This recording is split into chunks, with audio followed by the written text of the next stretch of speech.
Hello friends, I welcome you all in my series of lecture on radar engineering. In today's lecture, we are going to see about CW radar. CW stands for Continuous Wave Radar.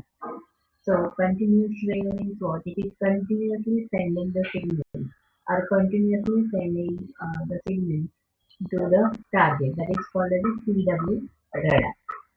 Okay, continuous wave radar. It is continuously sending the wave towards the target that is called as CW radar at a frequency f0. You can see the block diagram for this CW radar. So in this block diagram, what you can see, it consists of a continuous wave transmitter, CW transmitter, which is generating the signal at a frequency f0.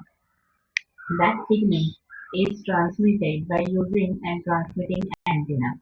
When that signal hits on the target, that due to the movement of the target or due to the target characteristics, it will back reflect the signal which is having a different frequency than the transmitted frequency. So at the received signal or at the echo signal, we are getting the frequency f0 plus or minus f3 that is shown in the figure. Now, this received signal f0 plus or minus f3 as well as some part of the transmitted signal as a reference signal is given to the mixer.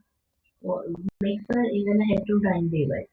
What it will do, it will subtract both the signals and the resultant signal that is called as a SD, that is Doppler frequency or Doppler shift frequency shift signal that is given to the big frequency amplifier and then that is given to the indicator. So that is shown in the block diagram. We will see this operation in detail. So the CW radar consists of a transmitter, detector, bit frequency amplifier and indicator as shown in the block diagram. The transmitter transmits a continuous wave of a frequency oscillation or the oscillation of a frequency f0, which is radiated by the antenna. The amount of radiated energy is intercepted by the target. Some of this energy is scattered back in the direction of the radar. This energy is collected by the receiving antenna. That is a back reflecting signal, or we are calling it as an echo signal. Now, this echo signal may have larger frequency as compared to transmitted frequency, or that may be have a smaller frequency as compared to the transmitted frequency. So, this if it is having a larger frequency, then we can say that there is addition in the frequency, so plus sign. And if it is a lower frequency, then it is having a minus sign. The plus sign associated with the Doppler frequency applies if the distance between the target and radar is decreasing. That is, the target is coming towards the radar, that is closing target. And when the received signal frequency is greater than the transmitted signal frequency, then the target is coming close to the radar. The minus sign associated with the Doppler frequency applies if the distance between the target and radar is increases.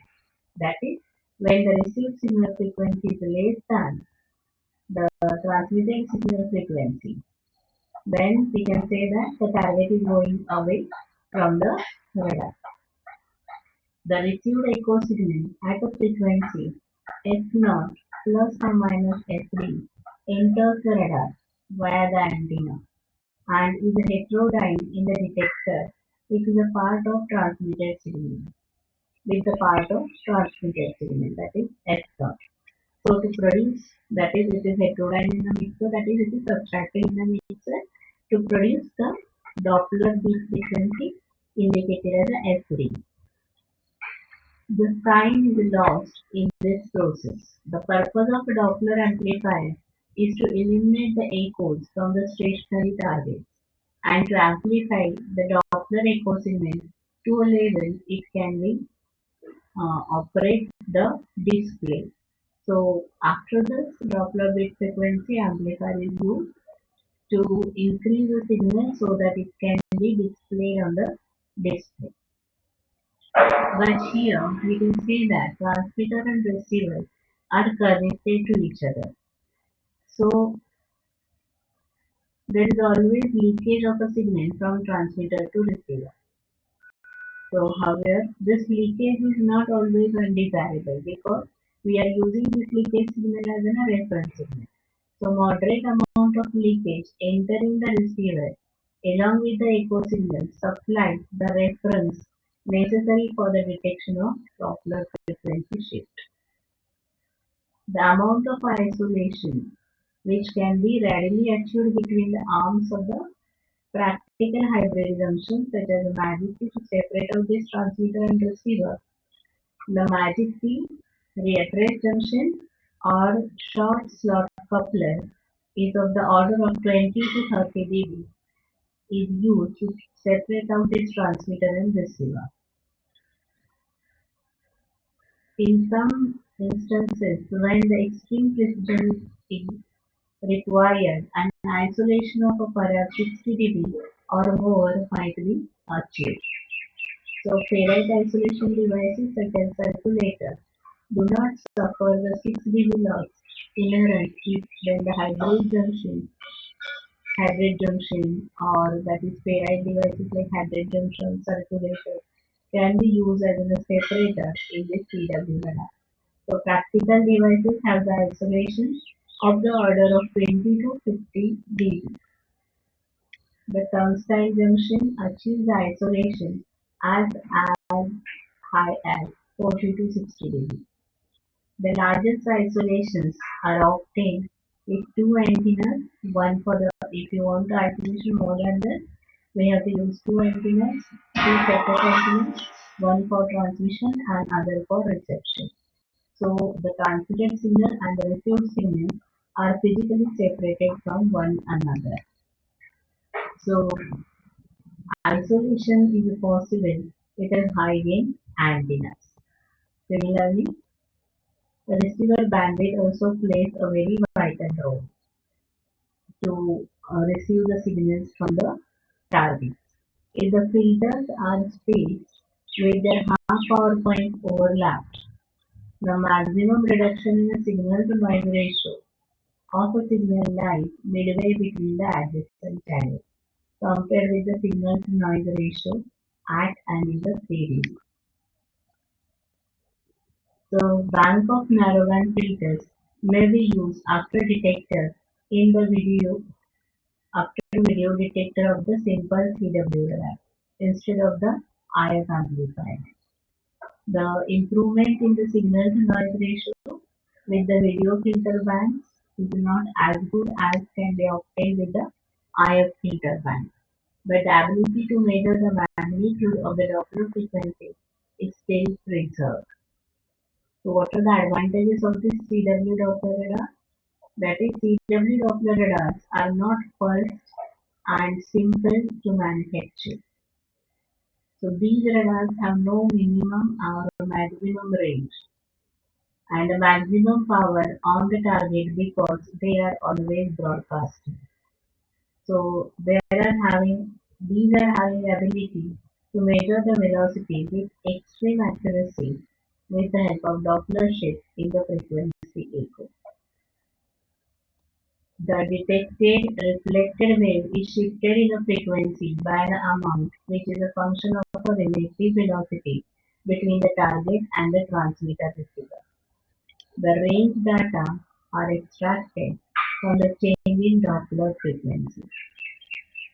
Now, what are the disadvantages of this CW Doppler radar?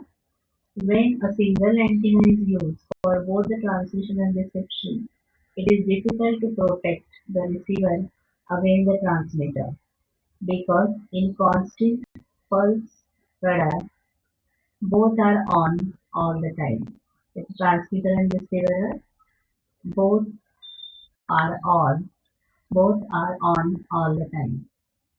So these are able to detect only the moving target as a stationary target will not cause a Doppler shift and the reflected signals will be filtered out. CW radars are not able to measure the range, where range is normally measured by timing the delay between the pulse being transmitted or sent and pulse being received.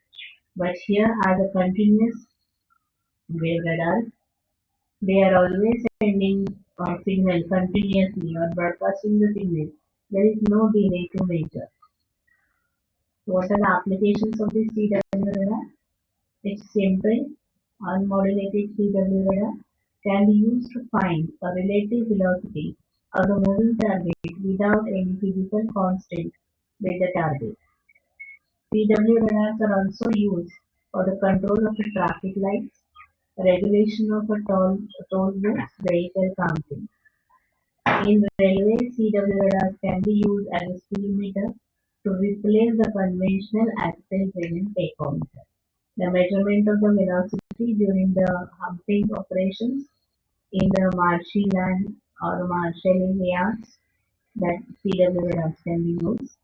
It can also be used as a detection device to give the track maintenance person advance warning of approaching train so that accidents will not happen. It is also employed for monitoring and docking the speed of large ships. Thank you.